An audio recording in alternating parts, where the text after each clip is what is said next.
Rencontre bureau exécutif national du collectif des docteurs non recrutés, tutelle sur la table, la question relative à leur recrutement. Et puis en Sierra Leone, au moins 92 personnes ont été tuées dans l'explosion d'un dépôt de carburant. Selon des témoins, l'explosion a été provoquée par un véhicule qui a pris feu dans une station-service après un accident de la route. Bonsoir et bienvenue dans le journal. Affaire docteur non recruté, le ministre de l'Enseignement supérieur et de la Recherche scientifique, Adama Diawara, a reçu le bureau exécutif national du collectif des docteurs non recrutés. Le ministre a fait des propositions pour une sortie de crise. Le collectif, lui, plaide pour la signature d'un décret spécial par le chef de l'État pour leur recrutement. Le reportage de Rosemonde Kini, commenté par Afousiata Karamoko Dosso. Ce vendredi 5 novembre 2021 s'est tenue dans la commune du Plateau une rencontre entre le ministre de l'Enseignement supérieur et de la Recherche scientifique et deux collectifs des docteurs non recrutés. Le collectif des docteurs pas encore recrutés et le collectif des docteurs non recrutés.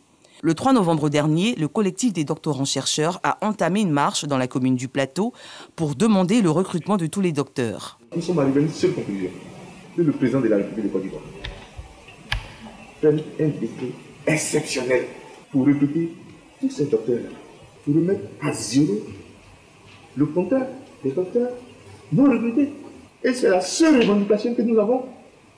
Nous souhaitons avoir de la joie en rejoignant nos différentes familles. Nous souhaitons un lendemain meilleur pour les docteurs que nous sommes.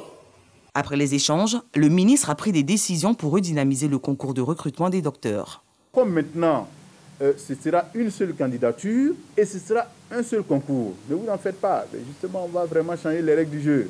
On va filtrer de telle sorte que ceux qui rentrent soient en nombre restreint pour avoir une formation de qualité, un encadrement de qualité. Et en plus, quand ils sortent, ils sont à 90%. Ils ont 90% de chances d'être recrutés. Sinon 99,99%. Voilà, d'être recrutés. Ça, c'est vraiment mon objectif. Maintenant, pour les perspectives dans l'immédiat en ce qui vous concerne, la première chose, pour le ministère du budget, comme je l'ai dit, en accord avec le ministère de la fonction publique, nous a déjà octroyé 450 postes en recrutement nouveau pour l'année 2022. Il a par ailleurs invité les deux collectifs à établir un document de proposition.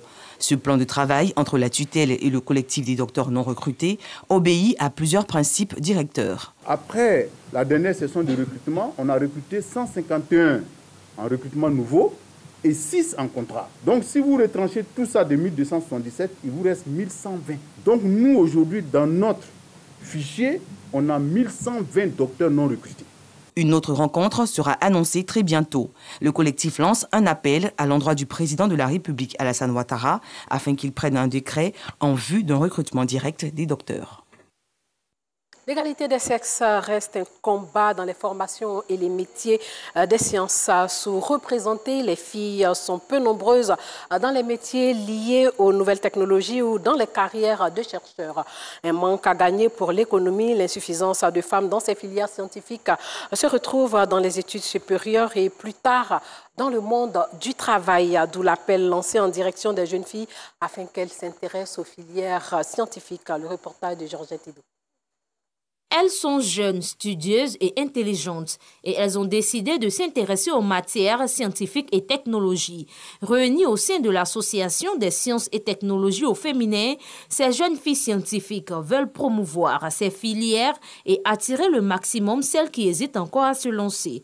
Une action qui permettra de renforcer la promotion du genre au niveau des pôles scientifiques. Il s'agira pour chacun de ses partenaires présents de pouvoir occuper une partie de nos différents objectifs spécifiques que nous avons dans le plan d'action à leur présenter aujourd'hui et voir dans quelle mesure est-ce que chacun pourrait nous accompagner.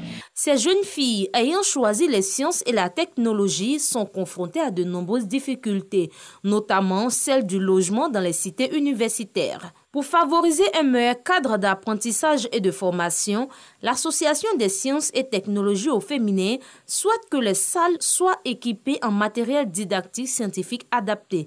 Un appel est donc lancé aux institutions. C'est une bonne initiative. On voit que les études scientifiques maintenant, ce n'est pas du tout facile. Alors si tu viens d'arriver, que tu n'as pas de guide Pour t'avancer un peu, c'est pas facile, tu risques d'abandonner. Notons que l'association Sciences et Technologies au féminin a été créée en 2016 et compte une centaine de membres. Elle a procédé au lancement officiel de ses activités en septembre dernier.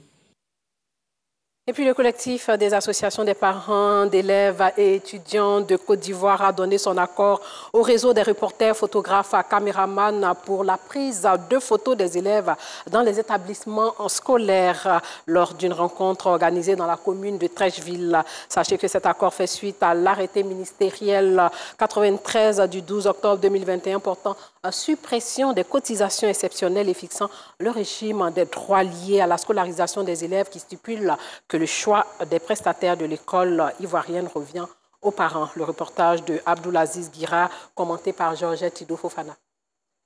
Poser des actions sociales dans les écoles grâce au ristourne obtenu sur la prise des photos des élèves, c'est l'objectif que s'est fixé le réseau des reporters, photographes, caméramans professionnels et assimilés de Côte d'Ivoire, REFOCAPSI.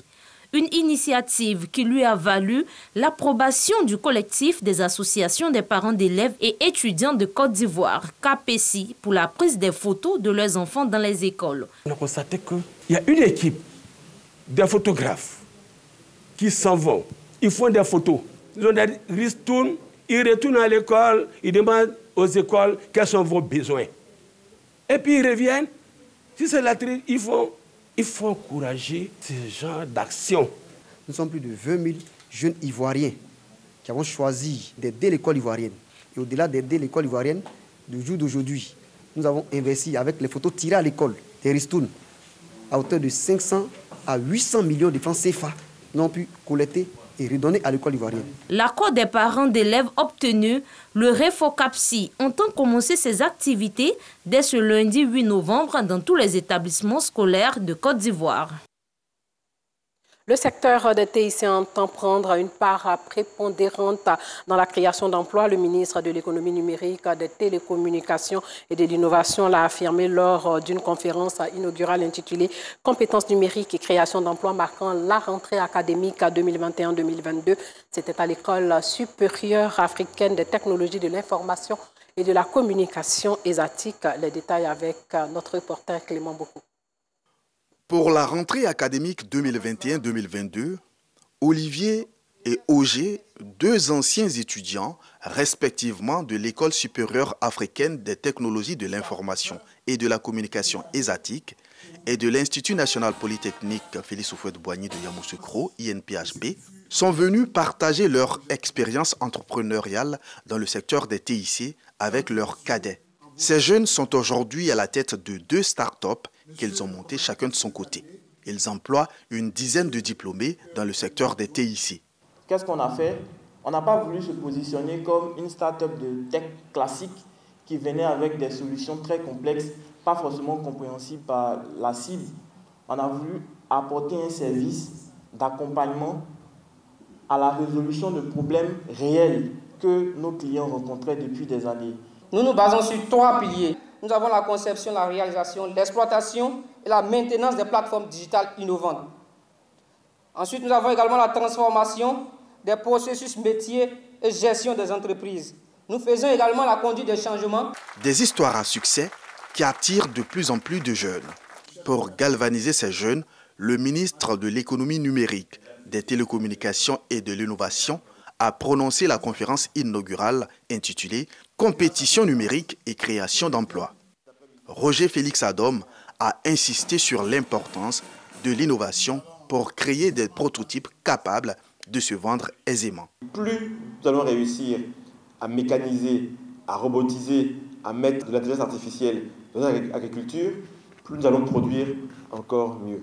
Donc, je ne vous dis pas d'aller vers l'agriculture, mais je vous dis que vous avez un domaine sur lequel vous avez peu de concurrents. De 100 étudiants en 2012, l'ESATIC est passé à 808 étudiants pour cette année académique. L'établissement veut donner plus de chances aux jeunes avec l'accroissement de sa capacité d'accueil. D'où le plaidoyer de son directeur général. La création de nouvelles infrastructures d'accueil des étudiants, prenant en compte la délocalisation de la formation à l'intérieur du pays, nous paraît une bonne piste de réflexion. Les nouvelles infrastructures devraient comprendre, outre les salles de classe, les amphis et les laboratoires savamment équipés, le dispositif d'hébergement et de restauration pour donner la chance aux étudiants les moins nantis de bénéficier des meilleures conditions de formation. Lors de cette cérémonie, 11 enseignants promus au CAMES ont reçu les diplômes d'honneur. Il s'agit de 8 maîtres assistants et 3 maîtres de conférence. Des étudiants candidats à la phase nationale de Huawei ICT Competition 2021 ont également été présentés. Les veuves d'Endotri, un quartier de la commune d'Abobo, ont reçu des vivres d'une organisation non gouvernementale. Cette ONG entend multiplier ses actions dans plusieurs communes du district d'Abidjan. Le reportage de Assitan Diarra commenté par Georgette Yedou Fofana. 30 sacs de riz, des pâtes alimentaires, de l'huile ainsi que des cubes d'assaisonnement aux veuves d'Abobo Ndotri. Un geste du club Al Back Forever. Objectif, soutenir ces femmes qui vivent dans des conditions difficiles. Abobo regorge plus de 47% de femmes veuves. Alors c'est dans ce sens que nous sommes venus dans cette commune pour soulager cette population. L'initiative a été saluée par les hommes de Dieu. Les récipiendaires, toutes heureuses, n'ont pas manqué de témoigner leur gratitude aux donateurs. Ça fait 3 ans, mon mari est mort. Mais quand je vois Mégère à son fils aujourd'hui, je suis trop contente. Mon souci, tout c'est parti. Quand mon mari est mort, il m'a laissé, tous ses parents m'ont resté. Il demande manger pour manger. Donc vraiment, je sais que quelqu'un qui va me lever, elle est venue. Elle est venue ici aujourd'hui, je suis trop contente. Créé en juin 2021, le club Al Back Forever œuvre en faveur des veuves, des jeunes, des orphelins et des populations vulnérables. La Bissa bat son plein à Grand Bassam. Le vendredi était le jour de rassemblement des autorités coutumières Nzima autour de leur roi. À l'heure du bilan, la question de la gouvernance est évoquée après cette rencontre. Place à la danse pour célébrer l'unité. Victorien Angwa. Rencontre annuelle des chefs traditionnels et des chefs de famille avec le roi.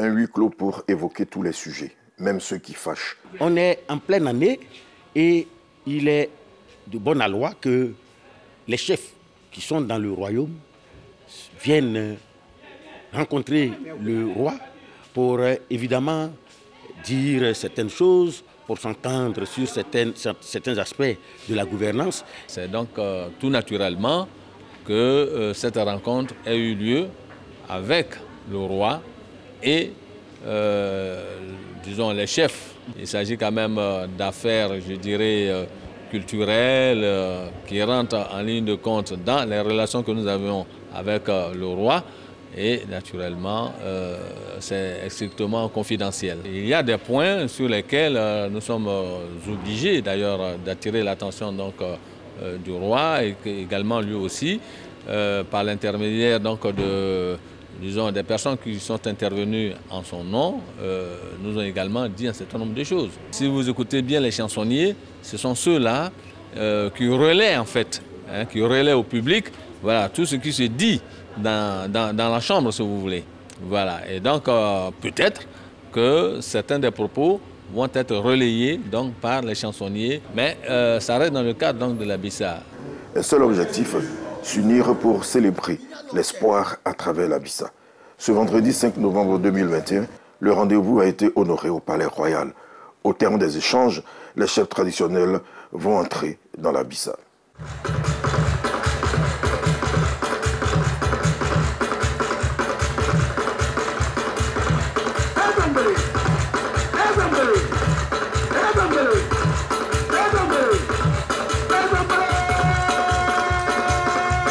Avec eux, les familles Adaolin et Alomba. Les Adaolin ont pour symbole la graine de palme et le perroquet. Et les Alomba, le raffia et la calebasse. Les Alomba, il faut le rappeler, sont des agriculteurs et des voyageurs infatigables. C'est la famille du roi. La célébration des symboles des deux familles sera exécutée par le groupe Okon et Médan.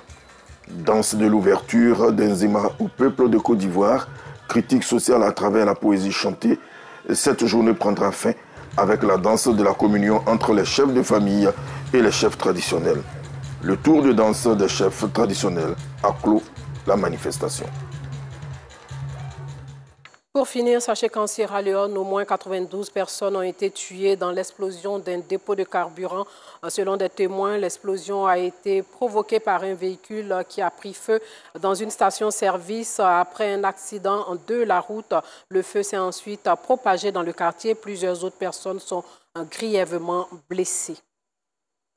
Voilà, c'est tout pour ce soir. Merci de nous avoir suivis. Portez-vous bien.